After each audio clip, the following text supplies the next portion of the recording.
రాజకీయాల్లో కీలక పరిణామం చోటు చేసుకుంది.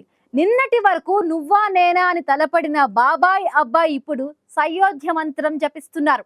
విభేదాలు సమసిపోయాయి, పవార్ కుటుంబం మళ్ళీ ఒక్కటైంది అంటూ అజిత్ పవార్ చేసిన ప్రకటన హాట్ టాపిక్ గా మారింది. మున్సిపల్ ఎన్నికల సాక్షిగా ఒక్కటవుతున్న ఈ రెండు వర్గాల వెనుక ఉన్న అసలు మాస్టర్ ప్లాన్ ఏంటి? గడియారం తుతారి రెండు కలిస్తే బీజేపీకి పుప్పు తప్పదా? సుప్రియా సూలే ఢిల్లీ పర్యటన వెనుక అర్థం ఏంటి?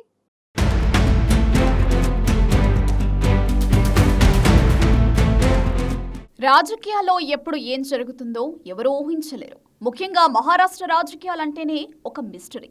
గత 2 ఏళ్లుగా ఒకరిపై ఒకరు విమర్శలు చేసుకుంటూ కోర్టు మెట్లెక్కుతూ నువ్వా నేనా అన్నట్లు తలపడిన బాబాయ్ అబ్బాయి ఇప్పుడు షాకింగ్ నిర్ణయం తీసుకున్నారు.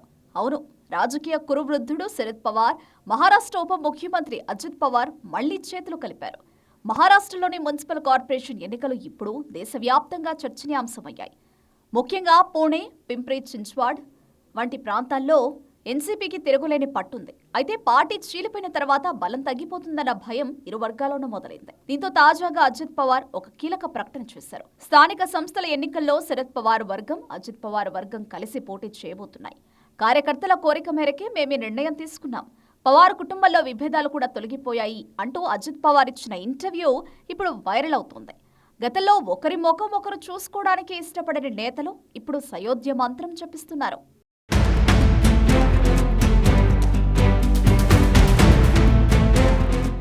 ఒకసారి 2 ఏళ్ల వెనక్కి వెళితే బాబాయ్ శరద్ పవార్ పై తిరుగుబాటు చేసి అజిత్ పవార్ ఏకంగా ఎన్డీఏ కూటమిలో చేరిపోయారు. ఉప ముఖ్యమంత్రి పదవిని దక్కించుకోవడమే కాకుండా ఎన్నికల సంఘం ద్వారా పార్టీ పేరును, గడియారం గుర్తును కూడా సొంతం చేసుకున్నారు. దీంతో శరద్ పవార్ ఎన్సీపీ పేరుతో కొత్త ప్రయాణం మొదలుపెట్టారు. లోక్సభ ఎన్నికల్లో బాబాయ్ అబ్బాయి వేరువేరుగా తలపడ్డారు. బారామతిలో సాక్షాత్తు సుప్రియా సూలే వర్సెస్ సునేత్రా పవార్ మధ్య జరిగిన పోరు దేశం మొత్తాన్ని ఆకర్షించింది. కానీ ఇప్పుడు సీన్ రివర్స్ అయింది. ఎన్నికల ఫలితాలు, క్షేత్రస్థాయిలో కార్యకర్తల ఒత్తిడి చూశాక విడివిడిగా ఉంటే ఇద్దరికీ నష్టమే అని అర్థమైనట్లుంది.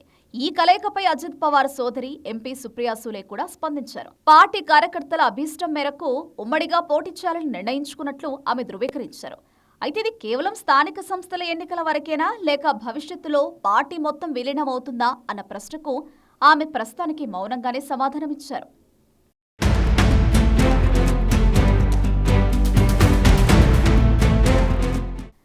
ఇదే సమయంలో ఆమెపై వస్తున్న రోమలను కూడా కొట్టిపారేశారు. అజిత్ పవార్ లాగే ఆమె కూడా కేంద్ర ప్రభుత్వంలో మంత్రి అవుతారని ప్రచారం జరుగుతోంది. దీనిపై స్పందిస్తూ ఇలాంటి అబద్ధపు ప్రచారాలు చేసేవారిని ఆనందం పొందనివ్వండి అంటూ సెటరికల్ గా సమాధానమిచ్చారు. అంటే ప్రస్తుతానికి పోరాటం ఉమ్మడిగానే ఉన్నా లోతుగా చర్చలు ఇంకా జరగాల్సి ఉందని అర్థమవుతోంది. ఈ సయోధ్య వెనుక బలమైన రాజకీయ కారణాలు ఉన్నాయి.